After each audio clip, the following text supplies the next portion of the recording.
Assalamualaikum bosku, welcome to my channel. Sebelum menonton jangan lupa subscribe, nyalakan dulu loncengnya, dan jangan lupa like dan komen. Dan jangan lupa ambil posisi rebahan kalian. Untuk kalian selamat menyaksikan. Malam itu, Jing Jiang dan Bai Yi datang. Ye Chen menyerahkan memori jiwa yang telah dicetak kepada keduanya. Identitas yang ingin digunakan Jing Jiang adalah identitas Chang Xing, pemimpin istana cabang ke-9. Adapun Bai Yi, dia berperan sebagai Cheng Yu, penguasa cabang ke-8. Di tengah malam, Bai Yi meninggalkan aula cabang ke-9, bersamanya banyak orang kuat Yan Huang, untuk berjaga-jaga. Di pagi hari, Ye Chen dibangunkan tubuh kloan api abadi sebelum Ye Chen bangun. Ketika Ye Chen membuka matanya, Ye Chen menemukan sosok berdiri seperti patung, matanya kosong, ekspresinya kusam, dan tidak ada jejak fluktuasi emosional di wajahnya. Ya, dalam satu hari satu malam, tubuh klon api abadi benar-benar menyempurnakan mayat hidup Jenderal Kematian. Ya, itu sangat bagus. Aku akan memberimu nama Jin Yun. Hari ini adalah mayat hidup Jenderal Kematian tahap Heavenly Immortal setengah langkah yang keempatnya, tetapi yang bernama Lei Yan telah diberikan kepada Chu Ling untuk menjaganya. Selain itu, Ye Chen juga memiliki 9 mayat hidup Jenderal Kematian dari tahap Dark Space tingkat 9. Ayo pergi. Chu Lingyu masuk, dan berkata, kemana kita berburu selanjutnya? Kita ke cabak ke-7, Ye Chen meregangkan pinggang malas, dan kemudian berjalan menuju susunan teleportasi kosong. Setelah tiba, ada apa? Dalam suara kehampaan, suara Guyuan, pemimpin cabang ke-7, terdengar. Ye Chen berkata, bukan masalah besar. Baru-baru ini aku menemukan harta karun, dan ingin memintamu membantuku. Ye Chen tertawa, kamu lihat ini aku, atau kamu datang? Ayo, Gu Yuan berkata dengan santai. Oke. Ye Chen mengedipkan mata pada Chu Lingyu, dan kemudian melangkah ke susunan teleportasi. Segera, keduanya masuk. Bagaimana dengan harta karun? Gu Yuan membuka matanya. Ye Chen mengeluarkan wadah besi. Ketika melihat wadah besi, Gu Yuan langsung berdiri, menatap wadah besi penuh ketertarikan. Selain itu, Ye Chen dengan jelas melihat warna keserakahan dari matanya. Di sisi ini, Chu Lingyu juga telah menemukan cahaya ilahi, menyegel istana bawah tanah, dan mengisolasi dari dunia luar. Di belakang Gu Yuan, Ye Chen telah mengeluarkan cambuk. Namun, yang mengejutkan Ye Chen adalah Gu Yuan tidak menyadarinya sama sekali. Gu Yuan sangat terpesona sehingga dia tidak menyadari di belakangnya. Namun, meskipun demikian, Ye Chen secara sadar memukul Gu Yuan dengan cambuk. Apa? Gu Yuan berteriak. Ya, di seberangnya, tubuh Chu Lingyu hampir tanpa bayangan, dan pedang langsung dikorbankan, dan lubang pedang menembus dantian Gu Yuan. Boom! Di belakangnya, Ye Chen secara sadar memukul lagi dengan cambuk. Di tempat, Gu Yuan jatuh di tanah. Chang Xing, kamu! Gu Yuan meraung saat dia bereaksi. Mata Gu Yuan merah, mendesis dan meraung, mencoba memanggil anak buahnya untuk mengawal. Namun, suaranya tidak terdengar, karena Chu Lingyu telah menyegel seluruh istana bawah tanah dan memutuskan hubungan dengan dunia luar. Apa? Segera, ada teriakan di istana bawah tanah. Gu Yuan digeledah paksa oleh Ye Chen. Setelah ingatan jiwa diambil, Gu Yuan pingsan. Kali ini sangat mulus. Chu Lingyu tersenyum. 3 atau 5 detik kemudian, Ye Chen menghela nafas cemberut dan membuka matanya, dan wajahnya masih sedikit indah. Ada apa? Chu Lingyu menatap Ye Chen dengan heran. Lihat sendiri, Ye Chen menyerahkan memori jiwa Gu Yuan kepada Chu Lingyu. Chu Lingyu mengambil batu giok dan segera menghancurkannya, dan ingatan Gu Yuan diserap. Segera, ekspresi Chu Lingyu juga menjadi sangat menarik.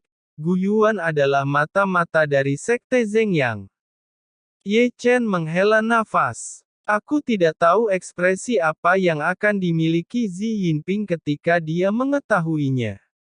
Kekuatan pemimpin cabang ketujuh Heng Yue dikuasai oleh Sekte Zhengyang. Chu Lingyu juga tertegun, untungnya, sekarang kamu berperang dalam perang ini. Jika tidak, jika kamu berperang dengan Sekte Zhengyang, Sekte Heng Yue akan hancur di dalam.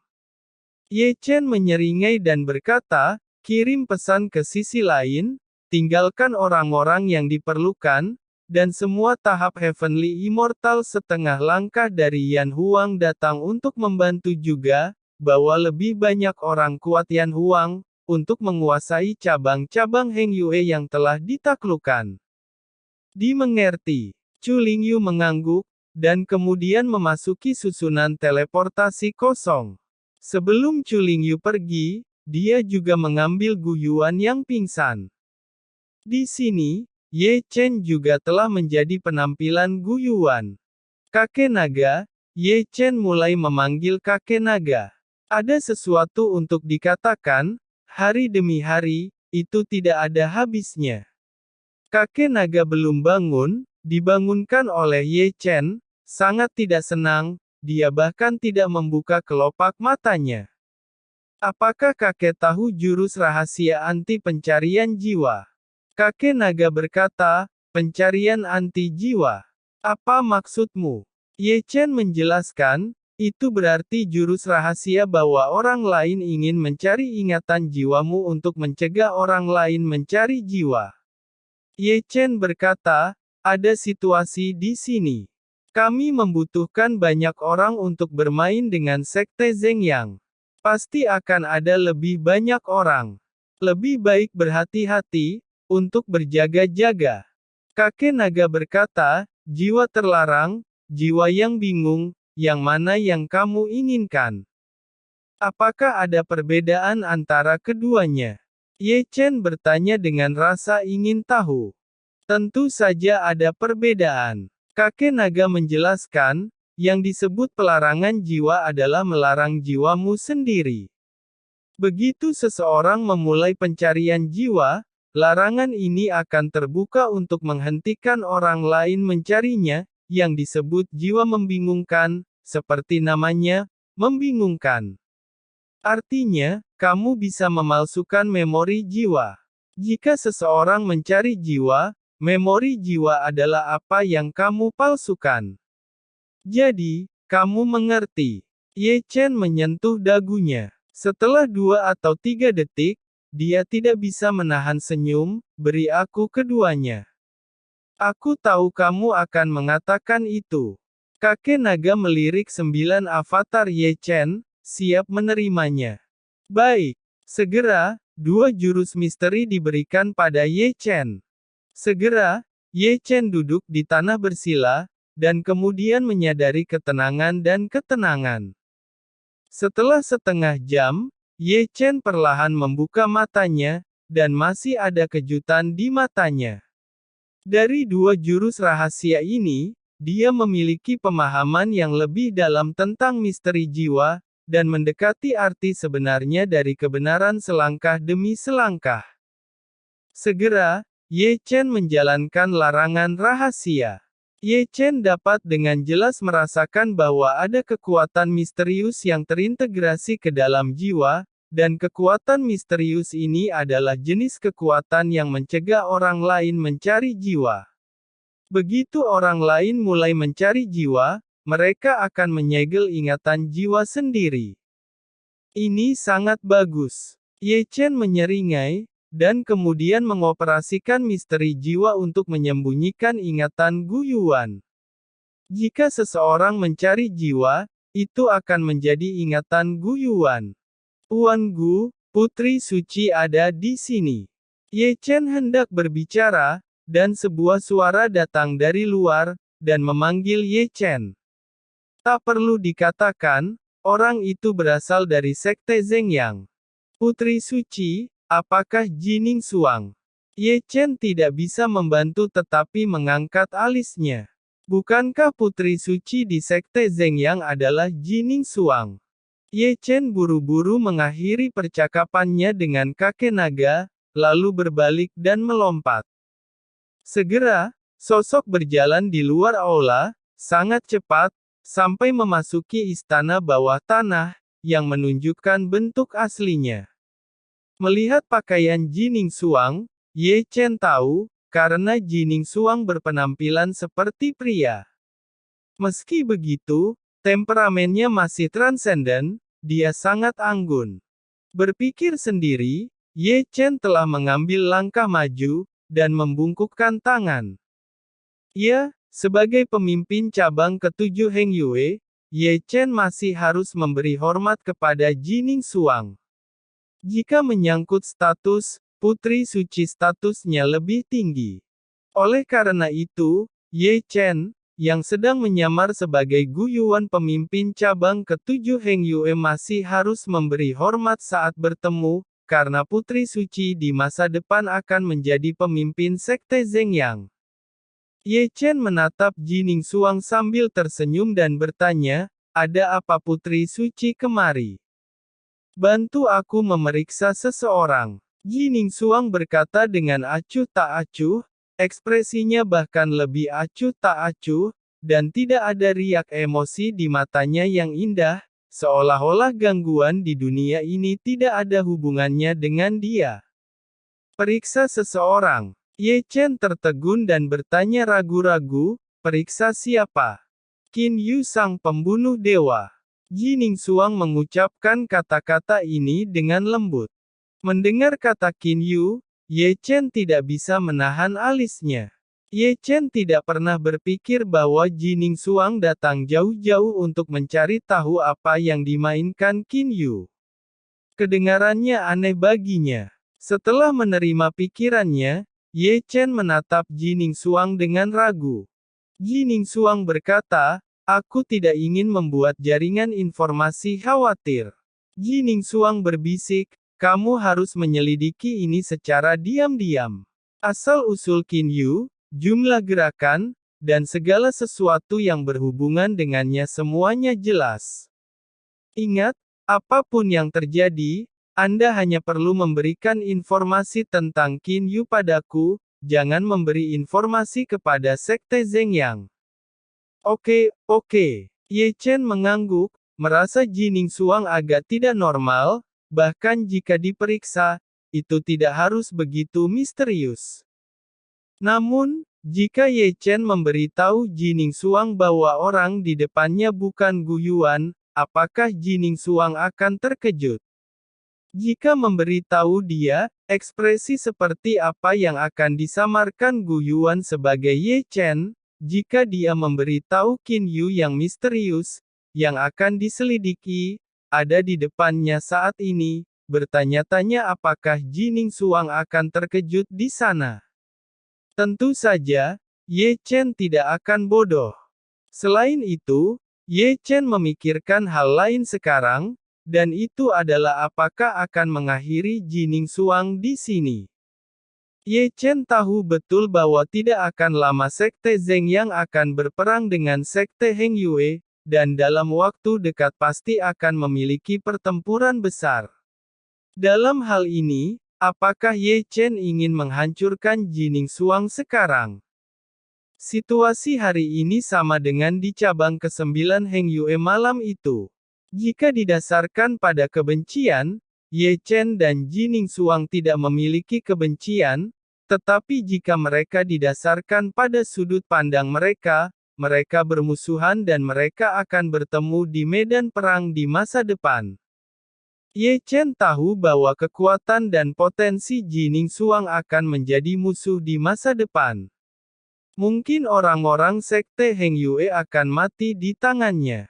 Pada saat ini, Ye Chen hampir mengeluarkan Jenderal Kematian untuk membunuh Jining Suang, dan kekejaman perang tidak memungkinkannya untuk memiliki belas kasihan, karena belas kasihan saat ini akan ditukar dengan darah di masa depan. Namun, bagaimanapun juga, Ye Chen menolak. Untuk satu hal, Ye Chen tidak ingin melakukannya, dan untuk hal lain, Ye Chen benar-benar tidak tahu bagaimana menghadapi mantan kekasihnya. Ji Ningsuang berjalan pergi dengan lembut, tepat ketika dia datang dengan ringan, datang cepat, pergi lebih cepat, dan suara itu menghilang. Setelah dia pergi, Ye Chen menghela nafas, merasa bahwa dia masih semacam wanita. Setelah 5 atau 6 jam, susunan teleportasi di istana bawah tanah bergetar. Kemudian, Chu Lingyu perlahan berjalan keluar, diikuti oleh Zhong Kui, Zhong Li, Hong Ling, Hei Pao, Feng Zi, dan leluhur keluarga Su. Adapun leluhur Tianzong, Zhong Jiang dan Hong Chen Su, mereka tinggal di markas. Kota kuno Qianqiu membutuhkan leluhur Tianzong dan Zhong Jiang untuk duduk di kota. Hong Chen Su adalah bos Ren Huang yang mengendalikan seluruh jaringan intelijen Yan Huang. Jadi Yan Huang memiliki lebih dari selusin alam langit semu. Kecuali sesuatu, yang lain diundang.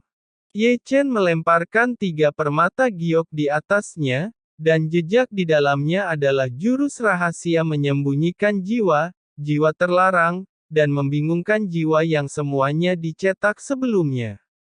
Ye Chen duduk menunggu mereka menyelesaikan 3 jurus rahasia, karena kebanyakan dari mereka akan tinggal di sini untuk bermain dengan Sekte Zhengyang. Saya tidak tahu sudah berapa lama sebelumnya, Zhong Kui membuka matanya terlebih dahulu, matanya penuh kejutan, ketiga metode misterius ini sungguh luar biasa. Dengan mengatakan itu, Zhong Kui tidak lupa untuk melihat Ye Chen dengan rasa ingin tahu, dari mana metode rahasia ini berasal. Ye sama dengan ketiga jurus ini sangat luar biasa. Seorang senior memberikannya padaku, Ye Chen dengan santai memberikan alasan. Ketiga jurus ini benar-benar tidak mudah. Segera, Chu Lingyu dan Zhong Li juga bangun, mulut mereka penuh keterkejutan. Kemudian, leluhur keluarga Su, Jingjiang dan Bai Yi terbangun dari pencerahan satu demi satu, seperti Chu Lingyu dan Zhong Li, mata mereka penuh keheranan. Namun, beberapa dari orang-orang ini juga bodoh, dan mereka tidak menghabiskan 3 jam penuh untuk mencoba mencari tahu misteri itu. Tinggalkan beberapa orang untuk membantu senior, yang lain bersiap, dan pergi ke aula cabang ke-6 bersamaku. Ye Chen memerintahkan. Di mana pertempurannya? Bagaimana rasanya bermain? Di sini, leluhur keluarga Su menghela nafas, aneh rasanya menyelesaikannya seperti ini. Jadi, ini adalah contoh berdarah.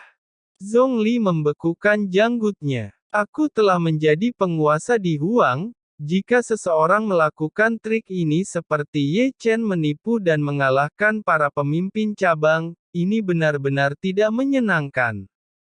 Aku telah belajar banyak kali ini.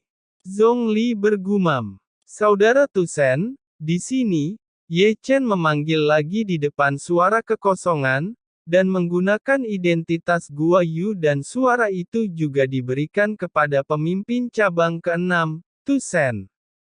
35 detik kemudian, dan suara Tusen terdengar, Guyuan, apa yang kau lakukan? Ye Chen berkata, ini bukan masalah besar, aku baru saja mendapat harta karun baru-baru ini. Aku ingin mengundangmu untuk melihatnya. Kata Ye Chen sambil tersenyum. Tusen berkata dengan terkejut. Tunggu, aku akan pergi. Oke. Ye Chen terbatuk. Dengan mudahnya Tusen mengerti ini adalah melompat ke dalam perangkap sendirian. Ini menghemat banyak masalah. Ye Chen melirik Chu Lingyu. Chu Lingyu langsung mengisolasi istana. Iya. Ye Chen segera mencabut cambuknya dan menyingsingkan lengan bajunya. Di sini, orang-orang kuat Yan Huang menyebar, tetapi Zhong Kui dan Zhong Li berjalan di sekitar susunan teleportasi, dan masing-masing dari mereka sedang mempersiapkan pukulan penyerangan pada Tu Shen. Pukulan penyerangan pada Tu Shen.